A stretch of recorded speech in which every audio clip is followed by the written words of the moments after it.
सभी channel subscribers को मेरा नमस्कार। देवोत्थान एकादशी सुषुप्त अवस्था से आध्यात्मिक जागरण का संदेश देती हैं। भगवान श्री हरि विष्णु 4 माह की योग निद्रा के बाद पुनः देवोत्थान एकादशी को जागते हैं।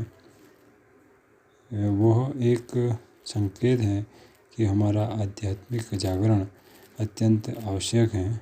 ये 4 महीने कैवल्य के होते हैं। कैवल्य अर्थात एकांत, स्वयं के साथ रहना, खुद को जानना समझना और अपनी ऊर्जा का संचय कर पूर्ण सकारात्मकता के साथ कर्म साधना हेतु समर्पित हो जाना।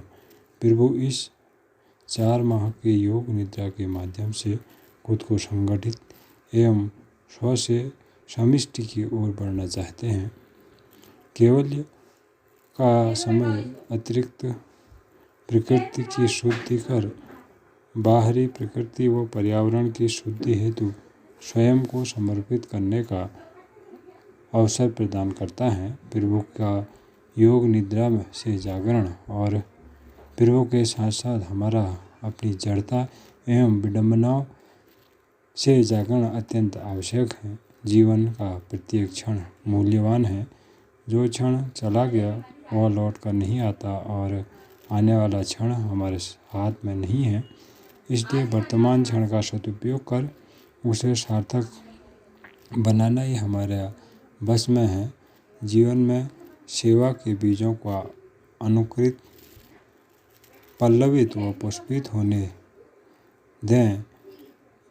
इससे स्वयं का जीवन तो उमंग व तरंग से खिल ही उठेगा, औरों के जीवन में भी उल्लास का संचार करेगा।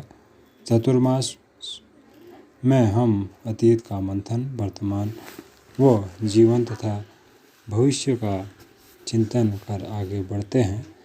एकांत का यह समय दुनिया को समझने, सही और गलत के निर्णय लेने के में हमारी मदद करता है। हमारे सर्वकालिक शिक्षक के रूप में यह कैवल्य हमारे जीवन में शामिल हो जाता है और हमारे व्यक्तित्व में गुणात्मकता परिवर्तन आता है। हमारा जीवन हमारे निर्णयों का ही तो परिणाम है।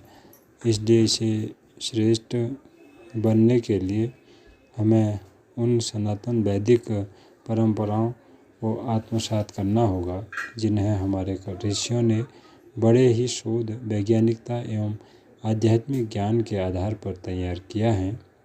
चतुर्मास का समय उसी शोध का दिव्य उदाहरण है जिसका प्रयोग कर हम जीवन के सत्य, अहिंसा और अनुशासन सीख सकते हैं। नैतिकता, मूल्यों और श्रेष्ठ गुणों के समृद्ध हो सकती है। चतुर्मास की समाप्ति पर बाहरी प्रकृति में भी परिवर्तन होता है। बाहर तो प्रकाशमान ऊर्जा व्याप्त है, लेकिन भीतर ही भी कैवल्य का नन्हा सा दीप प्रज्वलित हो जो भेदभाव की सारी दीवारों को मिटा दें, दरारों को भर दें और हम सभी के दिलों में भी प्रेम व सद्भाव के दीपक जलाएं, ताकि हमारा अंतर्मन भी प्रकाशित हो उठे। देवोत्थान एकादशी पर श्री हरि के साथ जागने का तात्पर्य मात्र अंधकार को प्रकाश में बदलना नहीं है, अंधकार को दूर करना भी है। अपने विचारों से, व्यवहार से, दृष्टिकोण से हमने अपने आंतरिक प्रकाश को ढक कर रखा है, उसे हटाना है।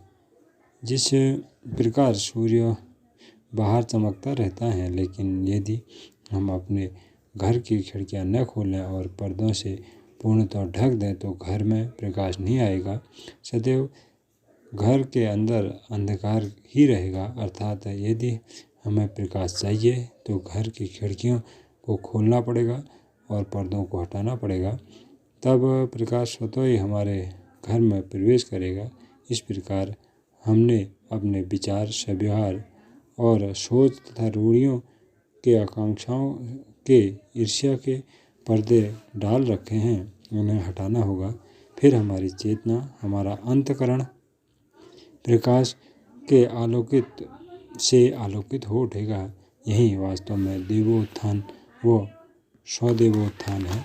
और इसी के साथ आपका दिन मंगलमय हो। नमस्कार।